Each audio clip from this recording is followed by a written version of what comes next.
Vous voyez ce que je fais là?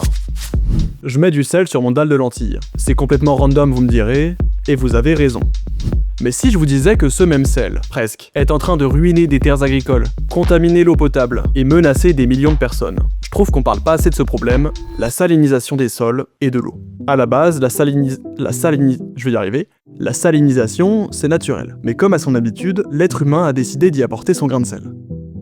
Déjà, avec l'agriculture. Nos cultures, elles ont besoin d'eau. Et souvent, l'eau qu'on pompe pour ça, elle vient des nappes souterraines, qui sont plus salées. Et comme on arrose surtout l'été, quand il fait chaud et que l'eau s'évapore, le sel, lui, il s'évapore pas, donc il reste et s'accumule dans les sols. En plus, à cause du réchauffement climatique, l'eau s'évapore encore plus et il pleut moins régulièrement, donc on arrose plus. Si on ajoute à ça des choix de culture hyper gourmands en eau dans des zones pas du tout adaptées, les cultures intensives et la déforestation qui provoquent l'érosion des sols et emportent les sels minéraux vers les cours d'eau, et le sel qu'on met sur les routes pour déneiger, là, on a un cocktail parfait. Résultat, aujourd'hui, 10,7% de la surface terrestre est affectée par un excès de sel. Le problème, c'est que le sel est toxique pour presque toutes les plantes, donc les récoltes qu'on fait, elles chutent petit à petit. À l'époque, c'était un problème surtout pour les zones arides. Mais aujourd'hui, ça touche aussi l'Espagne par exemple, et même le sud de la France. Mais il n'y a pas que des conséquences sur l'agriculture. La salinisation dégrade aussi l'eau potable. Elle tue des espèces d'insectes et de mollusques vulnérables, elle menace même les habitations côtières.